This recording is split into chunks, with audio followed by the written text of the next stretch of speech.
Telangana assembly ఎన్నికల ఫలితాల్లో కాంగ్రెస్కి పరాజయం ఇవ్వడం మాత్రమే కాదు, ఆ పార్టీలో కాన్ఫిడెన్స్ను కూడా చంపేశాయి. వచ్చే 5 ఏళ్ల పాటు ప్రతిపక్షంలో ఉండాల్సి వస్తుందన్న ఉద్దేశంతో అది నచ్చని నేతలంతా పోటీపడి మరీ ప్రత్యర్థి పార్టీలోకి జంప్ అవుతున్నారు. ఎక్కువ మంది టీఆర్ఎస్ కండువాలు కప్పుకుంటే కాంగ్రెస్ ఫైర్ బ్రాండ్ మాజీ మంత్రి సీనియర్ లీడర్ డీకే అరుణ మాత్రం బీజేపీ గూటికి చేరారు. ఢిల్లీలో మంగళవారం రాత్రి బీజేపీ జాతీయ అధ్యక్షుడు అమిత్ షా సమక్షంలో కమలం కండువా కప్పుకున్నారు. మొదటి నుంచి కాంగ్రెస్లోనే ఉన్న ఆమె సరిగ్గా లోక్సభ ఎన్నికల టైంలో తన కెరియర్ని చక్కదిద్దుకుంటూ బీజేపీలో చేరడం కాంగ్రెస్కి షాకింగ్ న్యూస్ అయింది. తెలంగాణ అసెంబ్లీ ఎన్నికల్లో గద్వాల సెగ్మెంట్ నుంచి పోటీ చేసే టీఆర్ఎస్ అభ్యర్థి బండ్ల కృష్ణమోహన్ చేతిలో అరుణ ఓడిపోయారు. ఇది ఆమెలో తీవ్ర నిరాశను కలిగించింది. అప్పటి నుంచి ఆమె కాంగ్రెస్లో ఉన్నా లేనట్లుగా ఉంటున్నారు. ఇప్పుడు నామినేషన్ల ఘట్టం నడుస్తుండడంతో చాలామంది నేతల్లాగే ఆమె కూడా హస్తానికి హ్యాండ్ ఇచ్చారు.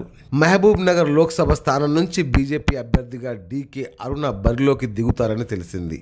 కాంగ్రెస్ పని అయిపోయినట్లేనా?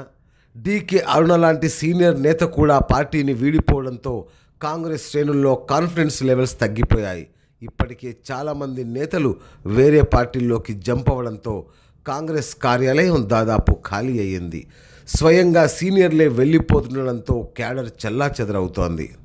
నిజానికి డీకే అరుణ టీపీసీసీ చీఫ్ ఉత్తమ్ కుమార్ పనితీరుపై తీవ్ర అసంతృప్తితో ఉన్నారు.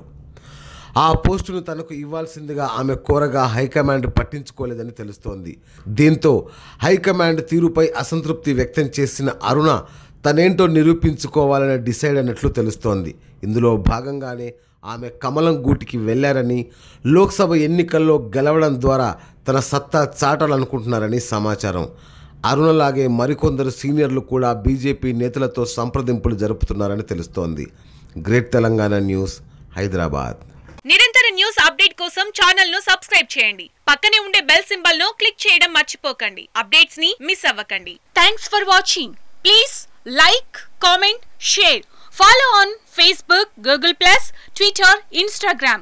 For more updates, please subscribe Great Telangana TV.